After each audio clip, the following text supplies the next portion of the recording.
للهدى والناس آي النيرات من كتاب الله رب الكائنات، مثمرات مغدقات محكمات، حولها تزكو النفوس الهانئات. كم سمعت روح ونارت من حياة بين أنهار البشائر والعظات، واستلذ القلب فهما وثبات. إنه القرآن حيث المعجزات. بينات بينات إنه القرآن حيث المعجزات. بسم الله الرحمن الرحيم، والحمد لله رب العالمين، والصلاة والسلام على رسول الأمين وعلى آله وأصحابه والتابعين لهم بإحسان إلى يوم الدين. باذن الله taala, ndugu yetu mtazamaji, niwahayikum bitahiyya islamiyya khali. Assalamu alaykum warahmatullahi wabarakatuh. Leo باذن الله taala tukiwa katika mfululizo wa vipindi vyetu vya mwezi mtukufu wa Ramadhani, kipindi ni Al-Bayinat. Ila leo kwa kuwa tupo mwisho wa mwezi mtukufu wa Ramadhani, tunapenda tuzungumzie zakatul fitr, sababu ndio tunaishi na kipindi hicho. Mashekhe, maudhui yetu ya leo sio sura al-A'raf tena, leo ni kuzungumzia zakatul fitri, na kutokana na hali ya mahitajio ya watu na Uislamu unapokuwa na takaful ijtimai, nafikiri ndio sehemu kubwa sana kuweza kuizungumza maudhui yetu hii katika siku yetu ya leo. Shekhe, tulikosa siku mbili tatu, karibu sana. Jazakallahu khair. Leo tusikie sauti yako Shekhe bwana, kuhusu zakatul fitri kwa ufupi, yani tutachangia kwa pamoja, ndugu yetu mtazamaji na kusikiliza na kutazama. Bismillah. Zakatul fitri, naona cha kuanzia kwanza watu wajue hukumu ya zaka ya fitri. Na nazungumza hivi kwamba watu wajue hukumu ya zakatul fitri kwa sababu watu wengine waona kama ni kitu cha mchezo tu, kwamba mtu ana uwezo wa kuweza kutoa zakatul fitri, lakini aona ni kitu cha kawaida.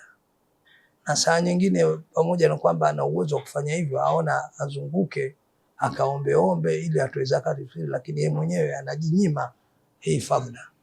Kwa hiyo hukumu ya zakatul fitri kwanza ni wajib bil ijma. Hii ni hukumu ya zakatul fitri kwamba ni wajib, na Mtume sallallahu alaihi wasallam amefaradhisha. Kuna hadithi ya Ibn Umar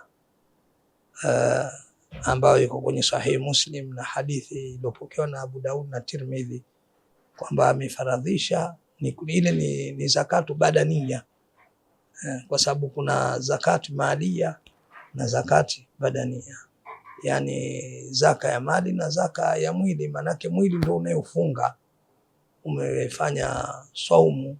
Sasa katika saumu kuna vitu ambavyo ni kungwao, vitu ambavyo unavikwaa vya kawaida ambao ni atharati. Sasa Mtume sallallahu alaihi wasallam katika baadhi ya hadithi kama hiyo iliyopokewa na Tirmidhi na Abu Daudi, akasema Mtume kwamba amefaradhisha toa matalil masakin, kwa ajili ya kuwalisha maskini, kuwasaidia, manake wajisikie siku ile nayo na wao nao wanakula vizuri, na vile vile tuhratan lisaimi, kutaharishwa yule aliyefunga min al-laghawi warafathi, yani upuuzi na porojo ambazo amezifanya za ambazo sizo. Maana laghawi ni porojo zakade, lakini rafathi ni porojo lakini sana zalenga sana mwanadamu, ana kigonjwa zuyina linnasi hubbu shahawati minan nisa. Pia inaweza kutokea matamanio kama hayo, au kakaribia kushindwa nyumbani, lakini hukushindwa, saumu ukawa nayo. Sasa zakatul fitri imefaradhishwa katika nini hiyo. Kitu cha kwanza ni kuzungumzia hukumu yake kwamba ni wajibu. Ahsan. Labda pia katika nukta nyingine kuizungumzia labda wakati wake kuitoa, kwa sababu hata pia kuangalia zile nyakati wenyewe wanachuona na gawa, sio kuna wakati ujub, kuna wakati wa ulazima, kuna wakati ambao inapendekezwa. Na sasa tukiwa katika mwisho mwezi mtukufu wa Ramadhani, mpaka kuizungumza manake tumfahamishe yule mfungaji kwamba anataka kutoa zakatul fitri, kwamba muda wake wa kuitoa yaanza wakati gani, na mwisho pia, na ile ni kubwa sana pia kwetu na kiwango pia na kiwango pia cha ile zakatul fitri. Hata masala mengine pia, kuna masala ya zakatul fitri, khilafu za wanachuoni, kutoa fedha, kutoa chakula, khilafu. Mara nyingi sisi tukifanya kipindi, mimi na shekhe wangu huwa tukubaliana, tuafikiana kwamba tusiafikiane. Kuna wanachuoni wa zakatul fitri kuitoa chakula ndiyo asli. Kuzungumzia masala ya mali ni kitu kingine ambacho ni jitihadi, lakini kuna sema mlango huu fi saa ma jaala Allah fi dini min haraj, kwa hiyo unaweza kutoa hata mali na ikawa ni zakatul fitr.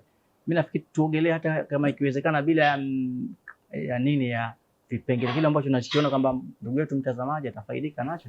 Naam, na kuna kipindi pia sisi kabla ya kwenda huko tungeanza na tukio lenyewe kuanzia juu kuja chini kwa vizuri zaidi. Naam.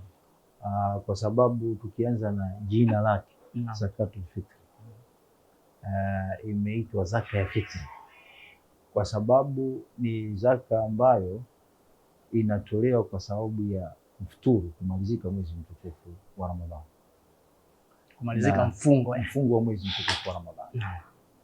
Na ndio kama Sheikh alivyoeleza kwamba ni wajibu.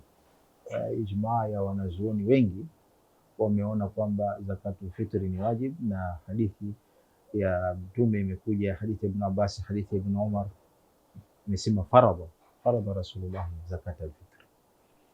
Na ukija Sheikh kwenye masala ya wakati gani wa kuitoa zakatul fitri, zakatul fitri kama ilivyokuwa jina lake ni kwa sababu ya fitri, ni inatolewa baada ya kuwa mwezi wa Ramadhani umekamilika, na hii ni baada ya kuingia magharibi ya siku ya mwisho ya mwezi wa Ramadhani ile. Kwa maana sasa mwezi umeonekana, sasa hapa ndio zakatul fitri inawajibika kuitoa, na huu unaitwa wakati bora zaidi, wakati fadhila zaidi, na mwisho wake ni kabla ya kusimama khatib imamu kwa ajili ya kuswalisha swala ya Idi. Kwa hiyo ni muda mfupi, ni kutoka magharibi mpaka alfajiri, siku ile ambayo tunasema ni siku hiyo moja, magharibi mpaka alfajiri.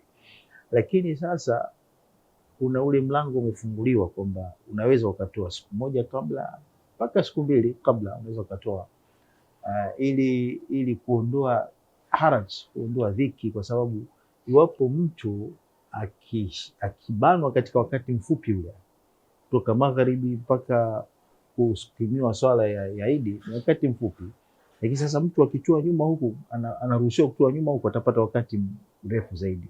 Na sisi kwa uzoefu tunaona kwamba ule wakati kweli unakuwa na haraji kwa watu wengine. Mara nyingine mwezi ameusikia ghafla, mara nyingine hajajiandaa kadha wa kadha. Kwa hiyo ile kuwapa nafasi siku mbili kabla, nafikiri imeishia siku mbili, sina hakika kama kuna siku tatu, ile siku mbili kabla, ni kutoa nafasi kwa wale ambao labda kwa sababu moja au nyingine waweza wakajisahau kutoitoa ile zaka ya fitri. Lakini wakati wake hasa ni jua linapozama, unapoingia mwezi wa Shawwal. Na kwa hakika mimi niseme tu kwamba kuna haja kubwa ili jambo kuliweka katika mipango yetu, kwa sababu ukishakuwa unajua kwamba mimi nawajibikiwa kutoa zakatul fitri, basi ni vyema siku mbili kabla ukawa nayo zakatul fitri, au kabla hapo ukawa nayo zakatul fitri. Umesikia mwezi umeandama, ukawa unajua wapi zakatul fitri utaipeleka, kama vile inshallah tutakuja kuona kwamba akina nani wanatoa na akina nani wanaopewa. Maana yule mtoaji pia ni nani na anastahili kupokea ni nani, yale masharti ya mtoaji, na yule ambaye pia hatakiwi apewe nani. Kweli. Naam, kulichombeza ili katika vile vigezo vya mtoaji, kwanza awe Muislamu, maana ni sharti moja kubwa. Maana ibada kama hii ni ibada nzito, sababu ni ibada ambayo umefunga kujipendekeza kwa Allah. Unatoa zakatul fitri kujipendekeza kwa Allah, lakini wajipendekeza kwa ndugu zako ambao ni Waislamu. Na hii ndio sema ibada ina tarafu mbili, tarafu fi samaa, tarafu fil ardh. kujipendekeza kwa Allah, kujipendekeza kwa ndugu zako. Kwa hiyo unapotoa zakatul fitri, sharti ya mwanzo uwe Muislamu. Sheikh, kuna khilafu yoyote? Maana ilmu Allah litakuwa na khilafu. Imeitwa zakatul fitri. Zakatul fitri kwa mfungaji Muislamu, labda pengine yule ambaye alikuwa na udhuru, naam, pengine alikuwa hawezi kufunga na kikao watu wa kibaba. Sasa labda huyo unaweza kumuingiza kwa maana yake zakatul fitri. Ana udhuru wa kisheria kwa kumfanya hawezi kufunga, lakini anatoa badala ya nini, ya kule kutokufunga. Kwa hiyo naye anatoa, pengine pia analisha wale ambao wanafunga, ana udhuru lakini ana uwezo. Wanaofunga wale nyumbani kwake atoa nini ile iftari ya kila Ramadhani. Kwa sababu pia si itakuwa yule anawatolea wale ambao anawaposha katika wakati huo. Naam. Vile vile katika baadhi ya tazungumzia masala, kuna watu wengine pia wanakuwa na khilafu katika wafanyakazi wao. Mtu ana mfanyakazi wake wa ndani au vipi au mlinzi. Tuweze kuyazungumzia masala. Lakini katika sharti ya pili kwamba ni mtu ambaye atakuwa na uwezo. Na uwezo hapa umeangaliwa kwa kiwango cha sheria, yule mtu ambaye ana chakula cha ziada katika ile siku. Yaani hii ndio ambao umezungumza na chuoni wengi kabisa kwamba huyu mtu ana chakula kile cha chakula siku ile, hapo ana chakula cha ziada ambacho kinamfikisha mpaka usiku. Ana uwezo wa kupata chakula, aweza kuwa hakimu ndani, lakini uwezo wake amiliki kule kula siku hiyo. Ndio hiyo tunazungumza, ana fedha yani pia maana yake sio wengine ndio kumiliki, sio lazima kwamba wewe kaeka store ya chakula. Sifahamiki hivi. Na maana kuna wengine asema nimeshasikia mimi sasa hiyo siku 10 mwenyewe sijatia chakula ndani, lakini ni kiasi ya kwamba ana uwezo. Ukimwangalia benki ana fedha chungu nzima, huyu anahesabika. Lakini wengi wenye uwezo ni kwamba hata ikikaribia ile nini tayari amesha stock vitu. Kweli.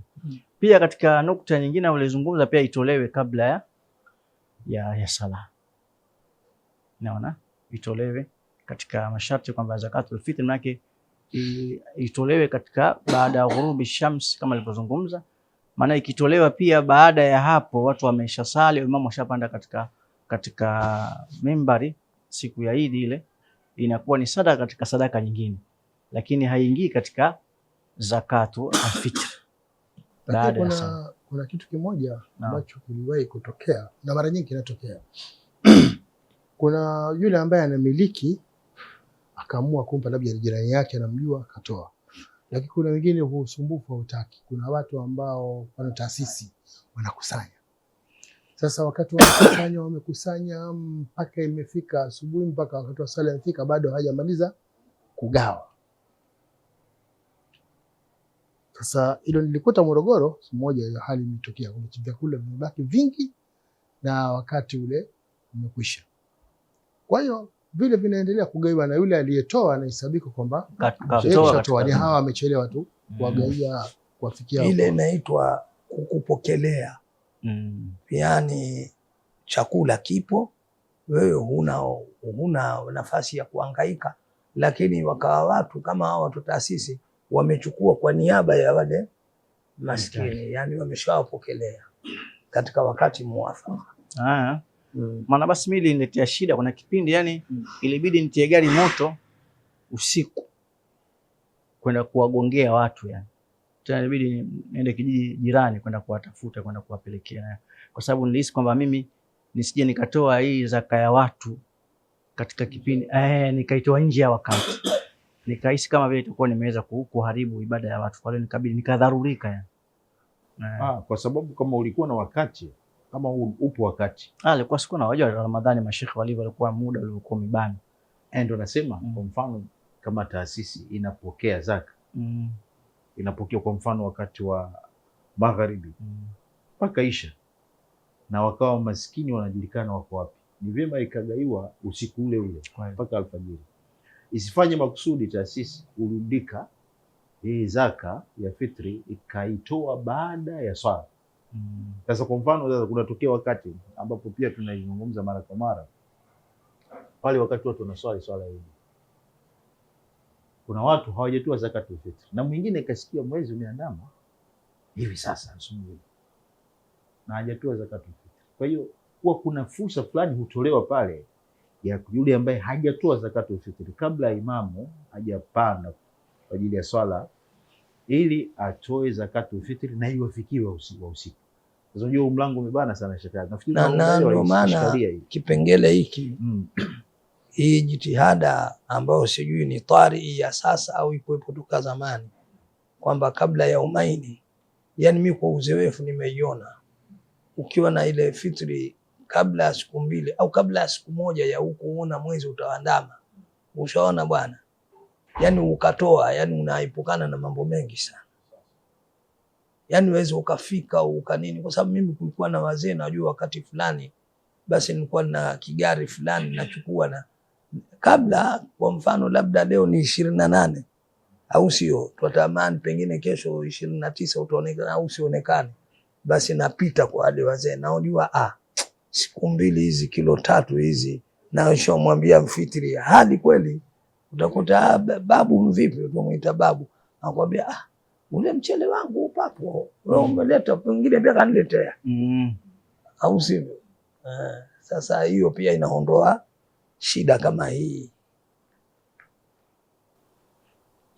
Kwa hiyo pamoja na kuwa kipindi kiko vizuri, lakini kwanza tupate mapumziko mafupi, alafu tutarudi tena kuweza kumuelewesha mtazamaji والناس آي النيرات من كتاب الله رب الكائنات، مثمرات مغدقات محكمات، حولها تزكو النفوس الهانئات، كم سمعت روح ونارت من حياة بين أنهار البشائر والعظات، واستلذ القلب فهما وثبات، إنه القرآن حيث المعجزات.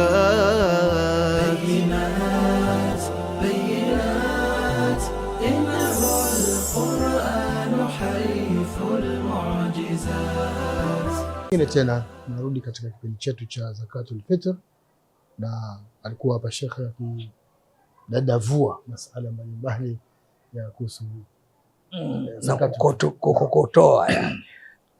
Naam shekhe. Nasema hili jambo kwa uzoefu sisi tumeliona, kiasi ya kwamba mimi pia natumia, pengine kijijini sitakwenda, lakini kuna watu wake na waita, jamani leo waje wawapokelee watu fulani kule, basi anakuja ambia hii ya fulani, hii ya fulani, hii ya fulani. Saa nyingine waandika majina sasa. Unaona bwana? Sasa wakati ule ukishatoa vile, yeye hata akichelewa kumpa tayari huko tayari dhima lishaondoka. Lakini katika masala haya ya kutoa kabla ya umaini, mimi naona pendekezo kubwa, ingawa kuna baadhi ya wanachuoni wamesema kwamba unaweza ukatoa hata pesa,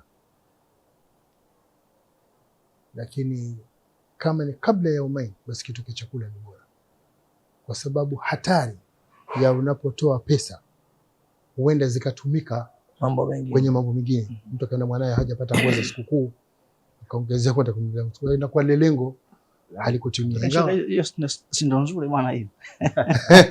Hasa ukiangalia wakati tuhmatan lilmasakin, ukiangalia wakati wa Mtume sallallahu alaihi wasallam, si kulikuwa na darahima na dananir, lakini hawakutoa darahima na dananir, waliambiwa watoe saa min tamrin wa saa min buri wa saa min aqiti, yani pishi itolewe chakula ya chakula, na mtu hawezi kuchukua chakula akaenda akiuza. Mimi Sheikh, wajua natamani wakati mimi nivae vazi la mtazamaji, na watazamaji tukiwa sote katika fikra moja, pia huu mlango upo au masalaha yapo ya kutoa zakatul fitri, fedha yapo, masala yapo, alhamdulillah. Basi kwa kuwa yapo, na mimi napenda kumili kwenye kauli kwamba Ibn Taymiyyah akasema maneno mazuri. Anasema hivi, zakatul fitri, kutolewa chakula ni bora zaidi, na ndiyo ambayo ilikuwa na asli kwa Mtume sallallahu alaihi wasallam.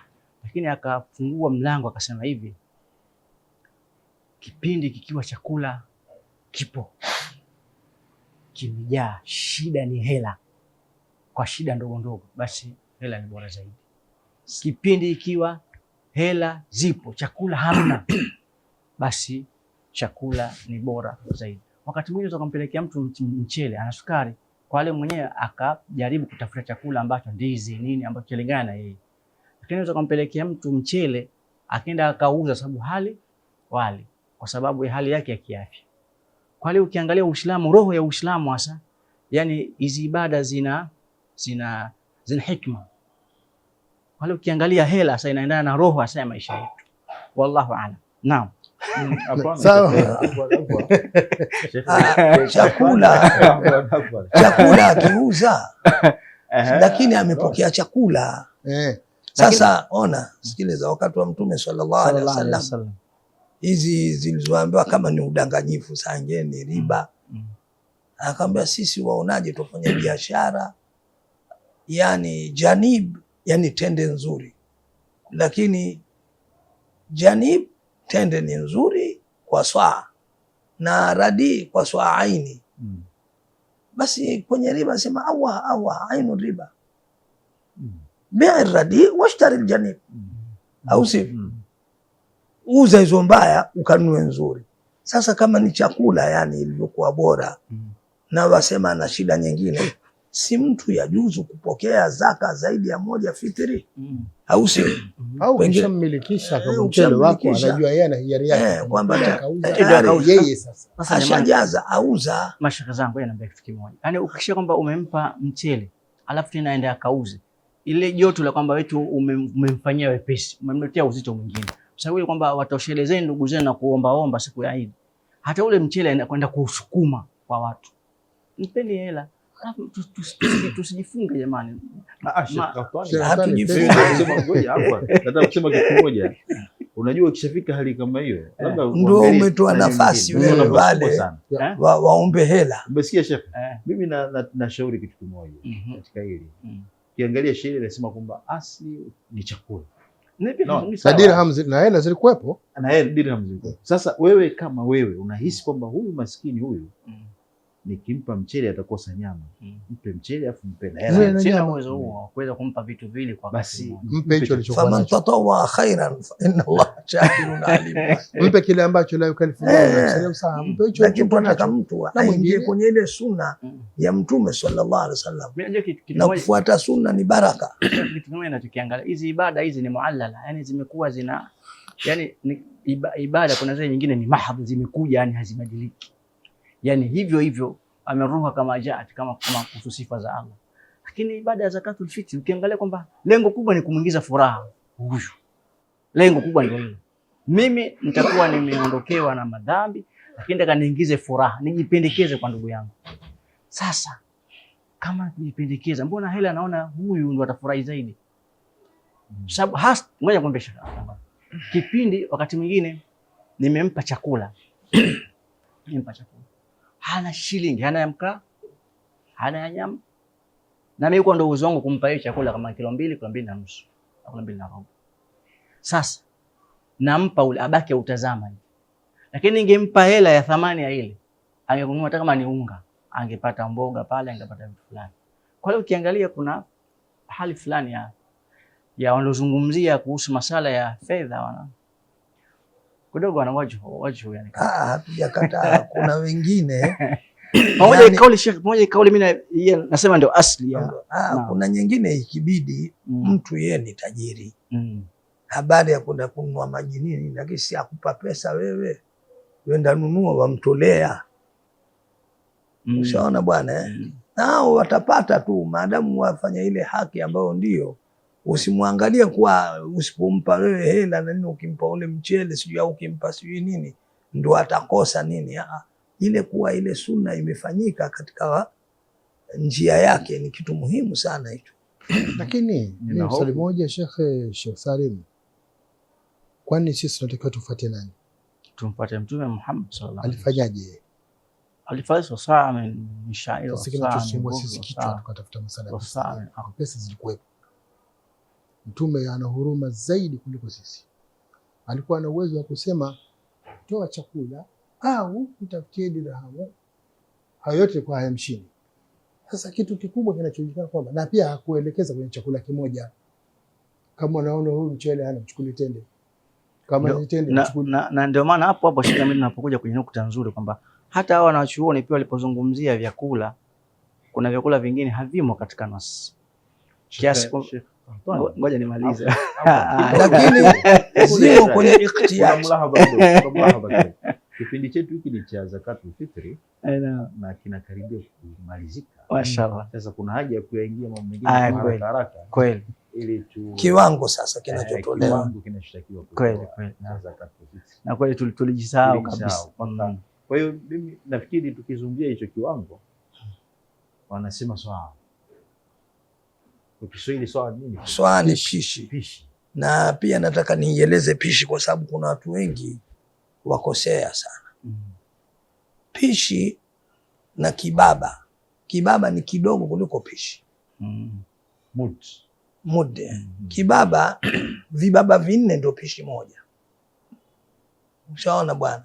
Sasa na kibaba kina wastani wa gramu ngapi? Nusu na robo. Kwani kwa vipimo vya mkono, maana watu wanapima hivyo kwa sababu vipimo vya mkono. Wengine wana mijikono mikubwa. Mkono umetedi. Mkono ilijifumba, laitwa fumba ile la mkono ile. Kuna wengine wana jikono huko kijaza. Kwa hiyo ujazo ndo kibaba. Mbona kama sasa hivi kwenye nini majma zao za fiqh wamechunguza kuwa iko kati ya sehemu mbili, imma pishi ni kilo 2.5 au kilo 3. Sio kilo 2 na robo au kilo 2.5. Katika swaa nabii basi kilo 2 na gramu 40 au kilo 2 na robo au kilo. Sasa ile tena kuongeza ni kutokana katika shaka. Lakini mimi mara nyingi naweka kwa kimimi kilo 2.5. Ndio wengi wanafanya hivyo. Kuna wengine wanaweka kilo 3 pia. Na nadhani pia katika masuala ya kupima vitu vya ujazo, nafikiri ndio inakuja, sababu kuna vingine kama ngano nyepesi sana. Ukisema utumie hiyo swal kama kopo lile, inakuwa hailemei.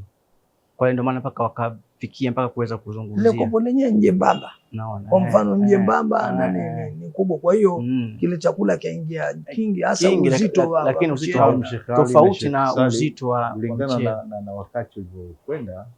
Kipindi kimeisha hivi sasa, muda umekwisha sana. Kwa hiyo nafikiri tufunge kipindi chetu hiki cha zakatul fitri.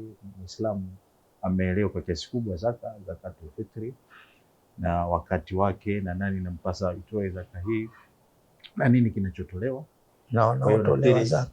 Tunafikiri sasa kwa vile wakati umeisha, umemalizika kabisa, tunamtaka mtazamaji wetu aendelee kufuatilia zaidi kuhusu zakatul fitri hii, na insha Allah tutaonana katika kipindi kingine, katika kipindi chetu hivi vya Al-Bayinati, ambapo leo ilikuwa ni kipindi maalum kabisa kuzungumzia zakatul fitri. Assalamu alaikum warahmatullahi wabarakatuh. Bila shaka sitoacha kuweza kuwashukuru ndugu zetu watazamaji tangu mwanzo wa kipindi mpaka leo tunakuwa mwisho wa mwezi mtukufu wa Ramadhani. Niwashukuru sana. Usiache kufuatilia vipindi vilivyobaki, kwa sababu kipindi kinachofuata tutazungumzia sherehe ya Eid.